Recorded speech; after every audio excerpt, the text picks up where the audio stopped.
My name's Nate. I'm 30 years old, and in 2015, I took a leap of faith to launch out and pursue my dreams and passions. This is my story. Yo, what up? This is a podcast episode that I'm doing, and really I just want to let you know because I'm sure you're wondering, why you would watch this or why you would click on this video and watch these two guys that you don't know. Well, I just want to say that this video specifically, and pretty much any video that I put out on this channel, I have three main goals that I want to accomplish. Number one, I just want to entertain you. Number two, I want something to inspire you and something to educate you. And I got my friend Nathaniel Kendrick on with me today, and he is a serial entrepreneur. He's done a lot of things and really inspired me to pursue some of my own passions. So I know he has a great story that could help somebody out there. So with that being said, hey man, Colby, I'm excited to be here, bro. Yeah, I'm excited to do it, man. It's crazy to think like this is somewhat of my work. I can't really say it's my work yet because I'm not making money off of it, but it's something that I get to do in a weekday. And I was just thinking about this last night. As we're younger, like we're athletes or whatever, like you're thinking like preparing for a football game, and like the night before, you're like, man, I can't sleep. Well, like I had a similar situation last night. I'm like, I want to wake up early. I want to set all this stuff up, and it's like something that you're excited to do. And just to have that be associated with work or something that you're doing on a daily basis is something that I'm very grateful for. Yeah. And like I've seen a lot of like the passion within the workplace and all that kind of stuff from you going back 5-6 years ago when we were both getting out of college, working corporate jobs, thinking what can we do to break out. And I want to make this clear too, because on some of my videos and stuff like that, I've like, bash corporate America or whatever, like that's just for my own experience. I agree. Because I know a lot of people that are perfectly fine doing that, and 100%. Like they do really well and probably do better than me or do better than whoever. It doesn't really matter about that aspect, but it's just if I ever say anything that's like bashing the 9-to-5 or bashing a job, like that's just from like my own experience, and it's not like to put anybody down about working a normal job because a lot of us do that. Yeah, I agree, man. Well said, bro. Yeah. So now that that's out the way, let's kind of get into it. And the first question I want to ask you before we kind of get into your story is like, what did you want to be when you grew up? Like when you're a kid, like what did you want to be? Dude, not a lot of people ask me that.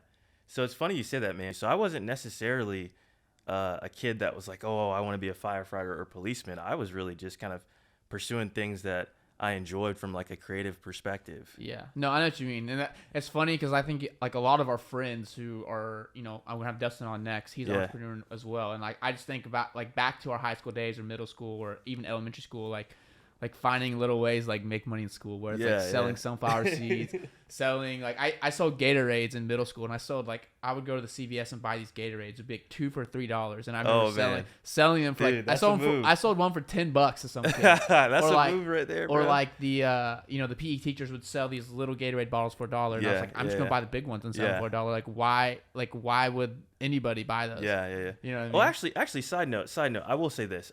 This is where I do remember one thing that I was super passionate about was food. Yeah. So being like, I want to say close to like elementary school, middle school, I was really interested in pursuing a food career. Yeah. Like a culinary chef. And do you still have that desire, or? I think it's more of a passion. Yeah. Not necessarily something that I want to pursue from a cooking standpoint. Yeah. If that makes sense. Yeah. No. With that being said, what your passions were as a kid. What are you doing now? Like, what is your work right now? I've done a variety of different things. The main thing I'm focusing on right now is a wholesale vegan bakery. So it's there's a little irony in it because it is dealing with food. Yeah. And one of my buddies in high school, he started the business in about 2018, and I've just been helping him on and off. And in 2020, he asked me to come on full time to join the team and be another founder. Yeah. And we've just been taking off. But it's been a journey, man. It didn't just start there. Oh yeah, definitely. So, and that's why I wanted to ask that, because I want to kind of give an endpoint to see like where we're going. Yeah. And one more question I have before we kind of get into like your whole career story or your life story. Do you enjoy your work? Oh, 100%. Yeah. It's funny you said what you said about being excited and not being able to sleep. Yeah. There's days like that where we're working on a huge project and I'm just so excited and I'm just thinking about all the opportunities that are to come. And so I sometimes have a tough time sleeping. Not it used to be on the flip side, I have a tough time sleeping because I was stressed. Yeah. As opposed to having a tough time sleeping because just invigorated and excited about what I'm working on. Yeah. So absolutely. No, for sure. And that's my big epiphany or whatever in the last like 6 months to years, like finding fulfillment like in my work is like a complete 180. I feel like most people are doing something. You know, it's okay to do something that you don't enjoy, but if you're doing something you hate and you like dread every single day, like that's no way to live. Yeah, man. I agree. And man, I'm just so thankful that like luckily for me, like I found what I've enjoyed. I found work that I enjoy. I'm able to pursue that, and I want that for like the people that I know. Yeah, and I don't want people to settle for mediocre or whatever if that's not what they want. If they want a perfectly, you know, whatever. You already said all that. Yeah, stuff. for sure. So let's go back to your work career. I guess what'd you go to college for? Yeah, so I went to University of Central Florida. I got a degree in finance. The irony of the whole situation is there was multiple things that kind of changed before college. So like I told you before, I was super passionate about culinary school, and I used to watch the Food Network religiously. Yeah. But in high school, some things happened. I just didn't have a good teacher, and so I shifted away from that. I heard my cousin was an architectural engineer. I thought about doing that. But it was more for the money aspect. It wasn't really necessarily passion. It's like, well, I could make a lot of money there. Yeah. And then I just, through the different businesses I started on the side, I was like, well, maybe I should just go get a basic degree in business. So when I was at UCF, it was just a generalized business degree. But then I met a guy that was in finance, and he said, I focused on finance, and this is where I'm at. And so that's when I decided to focus specifically on finance. Like, do you think, like, your college experience, what you learned, like, in your classes has helped you? Or what is your, like, if you had, just hypothetically, if you had a kid that was 18 years old about to go into, they had pursued, like, would you tell them, and they don't know what they want to do, like, would you say, like, college is for sure the way to go, or what would you say? Gosh, man, it depends, bro. It depends on how you want to position it, dude. For me, honestly, man, college was just a massive networking experience. I didn't necessarily learn any of the things that I'm using now. There was a couple teachers that I learned a few things from, but overall, honestly, college is different now than what I think it used to be. I think we have access to a ton of information. So a lot of times, even in college, I'd YouTube stuff because it's like, man, I don't necessarily feel like I'm learning X, Y, and Z. So I want to YouTube how to build a business plan or whatever it may be. No. Yeah. I agree. And I think my most value out of college doesn't come from the classes either. Like I'm sure I know some things, and like I like do things a certain way because of some of what I've learned, but like I don't really like recognize it. But like the biggest value that I think out of college, obviously, like, you know, the people that I've met, and then like I think about some of my football coaches who have like ingrained a certain way of thinking into me. Yeah, for sure. And definitely like a time of development, like being by myself across the country, away from my family, like figuring things out on your own. I think that's good points, right? Because I was on my own. I was going to UCF, which is a decent away from hometown. Yeah. But also there is one specific teacher I'll never forget. It was a sales class, and she made us go to a networking event and print out business cards that said we were students, and we had to network with 5 people and learn about their business. Yeah. And that's pushing yourself outside of your comfort zone for sure. So I like that because it was a real world experience talking to people actually in the real world, as opposed to kind of, college sometimes is a bubble. Not sometimes, it is a bubble. But she's like, hey, I want to push you guys outside of your comfort zone, and I want you to go to this networking event. Yeah. No, for sure. Yeah. So after college, like what happened?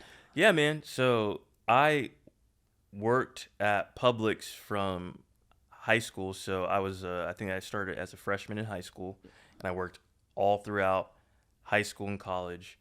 And it was one of those things where I wasn't necessarily thinking about like the next step. I was just kind of going through the motions. Just a couple highlights. During that season in my life when I was leaving college, my dad had recently passed away, and so I was just kind of had like mixed emotions of what I wanted to do, what I wanted to pursue. My dad was super passionate about Publix. Mm-hmm. He was the one that was kind of pushing me to pursue that career. And so I had essentially an option to, there was a good family friend that had reached out to me, but I had already decided to pursue a career with Publix. Yeah. And I decided to go the corporate route. Yeah. And so I went to corporate America right after college. And yeah. So for anybody who doesn't know, that's outside of Lakeland, because I'm sure there's some people locally who are going to watch this, but if anybody is across the country or outside the country watching this, Publix is like basically if you grow up in this town and you work for Publix, that's considered like you're a Lakelander. And the best way I can describe it, like in America, like if you grow up in like West Virginia, like a mining town, it's just like you go to school and you go work in the mines, and that's what it is. And obviously, like, you know, not to degrade like mining or whatever, but like a corporate job seems like a little better lifestyle. Mm-hmm. But it's just like if you grow up in here, you grow up in Lakeland, you're gonna go to school, whatever, and then you're gonna go to Publix and you're gonna work like this corporate job, which is fine, and it's like it's nice and it's easy. Yeah, because to your point, right? 9 times out of 10, you either have a friend or know someone that works at Publix. It's just kind of how it is here. Yeah, and I wanted to work. I wanted to work at Publix for the longest time. When I was working my other job, I was like, man, I want to get over there Publix. Like they got a cafeteria, free food, all that type of stuff. And like I'm trying to live that good life. Yeah, like the headquarters for my company was out in Arizona, and I'm like, I'm not going out to Arizona. So you went to the corporate route, or for sure. and you took that job, for sure. And what was that like? Yeah, man.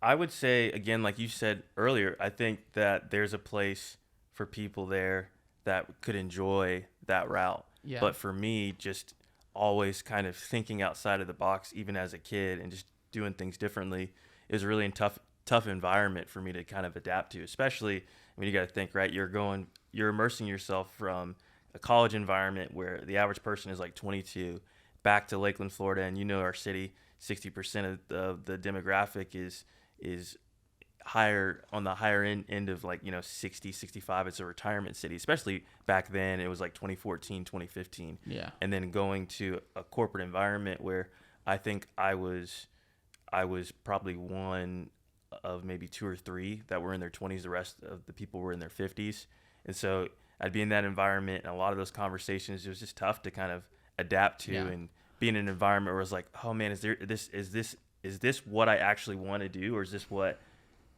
my dad wanted me to do?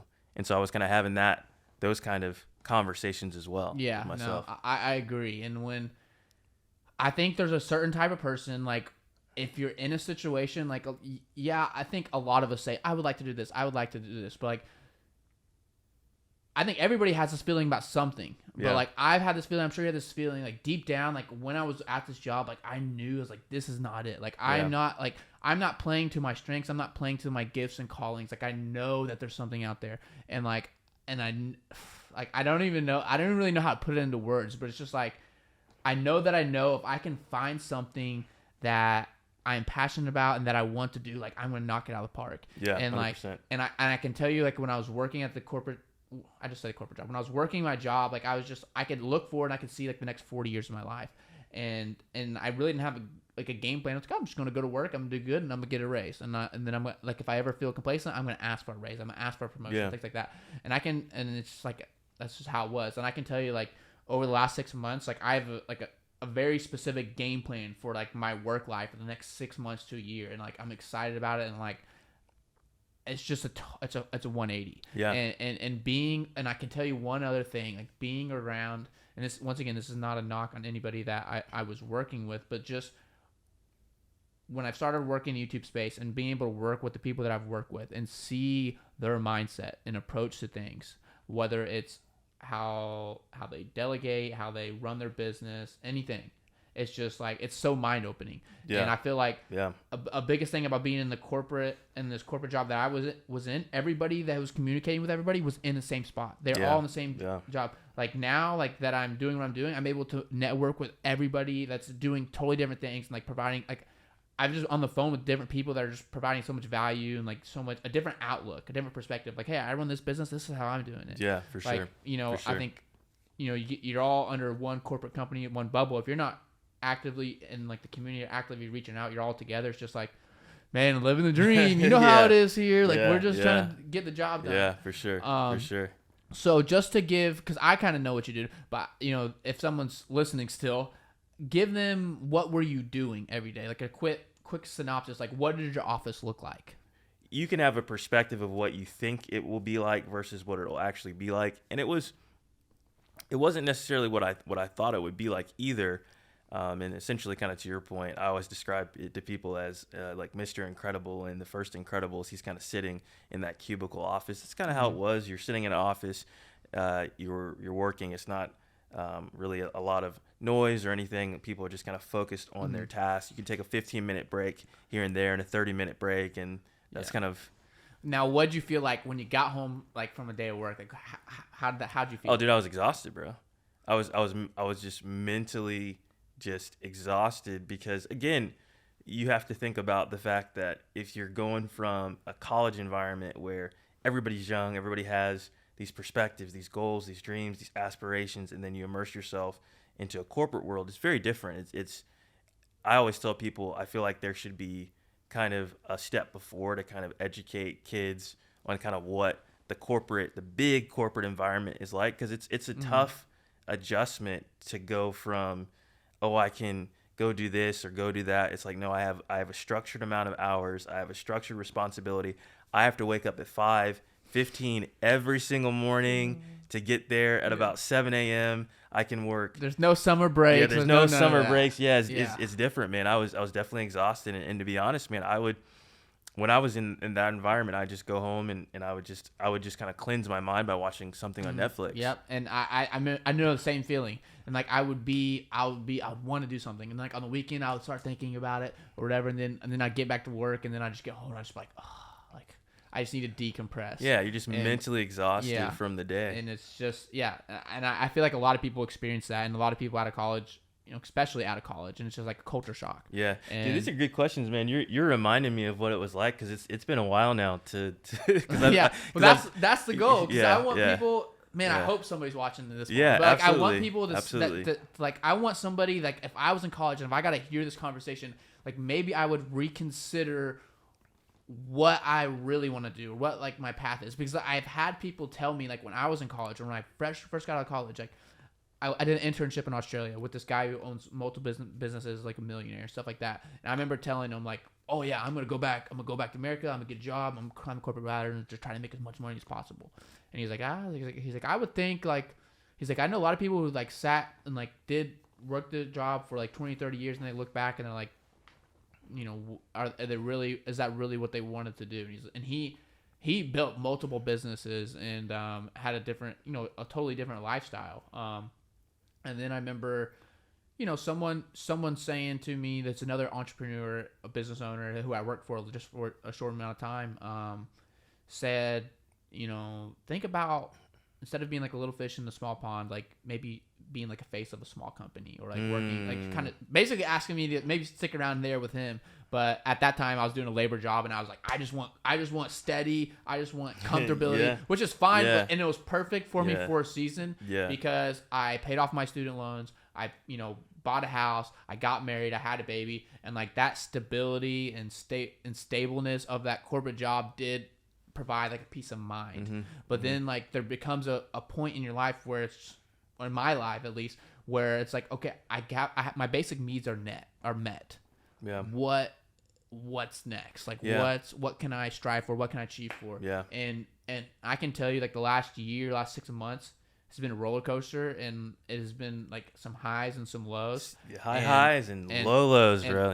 This is how I picture. Yeah. For anybody who maybe wants to take like the leap, this is how I picture it. Like corporate America versus entrepreneurship or pursuing something is like corporate America. It's like it's a steady path, and you can almost predict what your life is going to look 100%. Like 20, 40 years from now. Like if I could do like the imagery of like what I think entrepreneurship is like, or what I think like what I'm doing now is like, I picture a person standing off, like looking into the distance, and it's just like nothing. It's flat. It's like sand. Yep. And it's up to you. You have to carve your own path. Like people have traveled this road, and you can learn from them, but like it's wide open for you to do. Yeah. And some people will look at that as daunting and like scary, and then other people will see that as opportunity. Yep. It makes me think of a story that one of my college football coaches told me. told the whole team. He said like there was this island. Nobody had like been there or whatever, and there was this like shoe company, 2 shoe companies, and like one salesman went there and saw nobody had any shoes. And he came back and was like, nobody wears shoes. Like, we can't sell shoes to them. And the next salesman guy from the other company went, saw that nobody had shoes, and he's like, nobody has shoes. Like, we can knock them. Everybody can buy shoes. Everybody's like a potential customer. And it's just like it's just like 2 sides of the coin of everything. And it can be like that for literally anything. So when was the point that you decided I'm going to leave this corporate job? Because I think a lot of people feel that way. A lot of people want to leave. I can honestly thank my business mentor that started me on this entire journey in the first place. He had reached out to me. I said it previously. He reached out to me right after I decided to go the corporate route with Publix, and I ended up reaching out to him, and I said, hey, I'm in the situation right now, and I feel like I want to shift towards something else. And so I went to work for him for a little bit, and it just so happened that, and mind you, this is only like maybe a 4 or 5 month period, that there were some things that happened with their business, and they had to let me go. But I saw it as a blessing and an opportunity, because I had moved back in with my mom because I didn't want my mom to be by herself because my dad wasn't around anymore. So I was just sitting, I wasn't doing anything. I wasn't going out. I wasn't spending money. So I had a lot of savings just saved up. And I really kind of looked at everything and I said, man, I've always been entrepreneurial. I've always wanted to do my own thing. And so my mom said, hey, you should go reach out to your cousins in Atlanta, because they were both entrepreneurs. And so I drove up to Atlanta and just watched them for a month to see how they started their businesses. And that's what I did. Yeah. And so for an entire month, I just immersed myself in the entrepreneurship ecosystem in Atlanta. Yeah. No, and I definitely, I can tell, like, just hearing the like bits and pieces, you never know, like, I'm trying not to say, I know I'm saying like a million times. Yeah. When something happens to you and it's negative. Yeah. And you like perceive it as, this is horrible, whatever. Like you really never know if it's actually bad or if it's actually like a blessing in disguise. Until you can look back on it 6 months, a year, 5 years from now. Yeah. Well, it's one of those things too, because like in the moment it was like, well, dang man, this is a steady paycheck that I'm not going to have anymore. But then the other part of me was like, man, I've always wanted to do this, and I almost kind of felt like it was God's way of just saying, hey, look, you keep saying that you're gonna do it. Look, I've given you the opportunity. You can go find another job, or you can go and pursue this route. Yeah, and I want to get in a little bit into like, what was your mindset? Like, what was your like mental state like during that period, leaving your job? And then like, what were the emotions you're feeling starting that new job, and then like when you had to have that hard conversation, hey, we can't keep you on. We're just making changes, and it just doesn't fit anymore.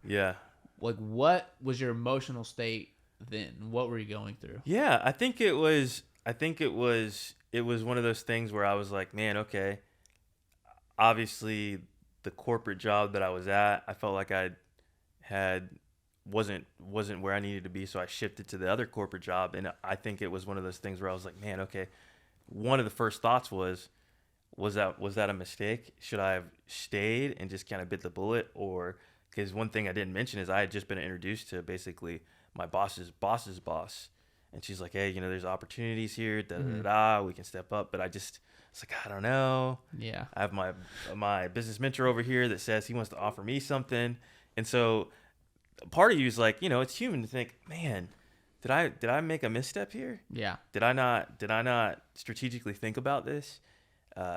And those were kind of my first emotions, where I was like, I just kind of sat for like a week or so, and I was like, man, what do I do? And that was the thing that was kind of tough for me to swallow too, is one of the first things too is you compare yourself. So 2 of my college roommates, they were both engineers, and coming out of college, they were making a ridiculous amount of money. And I was like, man, maybe I should have been an engineering major where I had an actual skill set, as opposed to just this degree with no really true experience. And so I was kind of going through those emotions as well. Yeah. And I just want to touch on a few things. Kind of what you just said. Yeah, I think it's easy to compare yourself to whoever and look like maybe I should do what they're doing. And I think everybody has their own individual skill set and individual traits that make them special and unique. And like, you have to tap into those if you really want to succeed. Yeah. If you really want to excel, you can't try to copy somebody else. Like, you got to tap into what you have going on. Yeah. And then the other thing I kind of want to touch on, because we've been talking a lot about leaving, like doing this, making this jump, whatever. Yeah. And I don't want anybody to do it prematurely. And I don't want anybody 100%. To like, you get hyped up on emotion, like, this is what I'm going to do. Leaving and making this leap for me was like a 5-year, but even before I knew that even before I started working, I was already working towards like stability and comfort. Like, I was able to make the leap because I was in a place financially where I could afford to fail. And if I failed and I fell flat on my face, like a year or two later, I could be like, okay, back to the comfort and stability of a normal job. And I think that's a good point to make too, because again, right, like I'm staying with my mom, so surprise, I'm not paying rent, and I have a lot of savings that I built up. Yeah. Because I just wasn't spending money, and so that leap for me wasn't like, oh man, I have an apartment to pay for, I have all these bills to pay for. I was extremely frugal, so I had that opportunity. I had that, to your point, I had that timeline where I said, okay, if I can make X and offset my income just a little bit, I believe I can actually make this thing work. Yeah, yeah. And so it was a lot of transitions, and I picked up a lot of tools and keys along the way. And I remember too, this is a good thing. This is for anybody out here that's listening. Another one of my business mentors, as soon as I started my first business, I sat down and talked to him, and I told him what I was going to do. And he said, Nathaniel, it takes about 5 years to establish yourself. And I said, really? He said, because you're in this tech space, you may get a couple lucky jumps, but it takes about 5 years. He said, I had a guy that was older than me that said the same thing, and I kind of knocked him. And he's right. It took, because I'm on my 6th year now, and now I'm really catching my stride. Yeah. And it takes, because what happens is when you're working for yourself, especially, I think this is something that's important to talk about, shifting your mindset from corporate America to working for yourself is extremely tough. Because the first thing, is you're like, what do I do? Where do I start? What am I supposed to work on today? What am I supposed to pursue? Who am I supposed to talk to? What does this business look like? Who else is in my space that's actually doing? Because that's a lot of things that are kind of awkward about the entrepreneurship space that you start to learn when you start to grow. Is there's some people that are doing, there's some people that are just wanting. Yeah. You don't want to partner up with people that are wanting, because if you partner with people that are wanting, that doesn't help you, because you have to make money. And so you have to kind of figure out those pieces, and then you have to say, okay, how do I build a team? How do I immerse my same passion that I have for this business into someone else so that they help me build it as well? Yeah. And so it becomes extremely complex. And then you're like, oh man, okay, now that I have kind of a team together, how do we pursue these bigger companies? And what does that look like? And there's all these inner layers in between that. Yeah, there's so much to get into, really. And it's all about, I think, when it comes down to it, life, business, whatever, it comes down to people, relationships, absolutely, and communication. Story. This is it's a story. Absolutely. Anything we consume is a story. And absolutely. I think people's story is so powerful. Like, if you think about movies, even like the Bible or like a business, it's all based on a story. Mm-hmm. And I think everybody's story is unique and different, and I think that you can pick out pieces and learn something from everybody. Like, they don't even have to be successful, they don't have to be whatever. They can no disrespect to anybody, it could be someone living off the street. Like, you can still learn something from their experiences, like, if you listen. One of my coaches, he made us read a book in college. Like, the whole football team had to read a book, and I know I should read more, but like I honestly, I don't read that much. And one of the tips to being 7 decisions every successful person makes, and one of the decisions was seek wisdom. Like, you can learn something from every single person. And really, why I wanted to do this and have you on here is because I think a lot of podcasts that I see, they're just people who they're ultra successful. Yeah. And that's why people want to listen to them. Yeah. And I want to provide a platform for people who are doing something they enjoy to tell their story, along with some things that I'm doing as well. But I just want people to share their story, and hopefully it can impact one person. Like that's that's all I care about. Absolutely. So like kind of wrapping things up. I'm probably not even gonna put that in there because if I say wrapping things up, people are gonna start to dip off. But things are not wrapping up. Maybe I'll leave it in. What's your word of advice? Say you got somebody who's 18 years old. They don't know what they want to do, but they know they have the entrepreneurial itch, and they know they want to work for themselves one day. Like, what would you tell them? I would say try to find someone in your network that's already doing it successfully, and asked to be mentored by them. Because what I've learned is if you can attach yourself to, let's say, and I'm a numbers guy, so let's say you're attaching yourself to a guy that is already working for themselves and they're making $100,000 a year. Shadow them, learn how they learn what they're working on, how they make their decisions, how they move, how they function. Yeah. What is it? The rule of thumb: you're an average of your 5 best friends. Well, if you get 3 or 4 people that are working on their passion and on their career and they're making it successful, you will just adapt to their habits as well. And so I think that's one of the key things that I learned very early on is I had to attach myself to individuals that were already at the place where I wanted to be so I could get there myself. And what happens, to your point, they start changing your perspective of how to function. It's like, well, you could do your business like this, but what about this? Yeah. And it creates a perspective and a paradigm that you never even thought about before. Now you have a paradigm shift in your head and you're like, oh, wow, they just showed me how I could do this instead of a year. It could take me 5 months. And in business, timing is everything. Yeah. And speed is everything as well. Yeah. So that's one of the first things I would highly suggest. Sweet. Well, if you made it this far, subscribe, bro. That's all I got. Thanks, man. Dude, Colby, thanks for having me, bro. Appreciate it, man.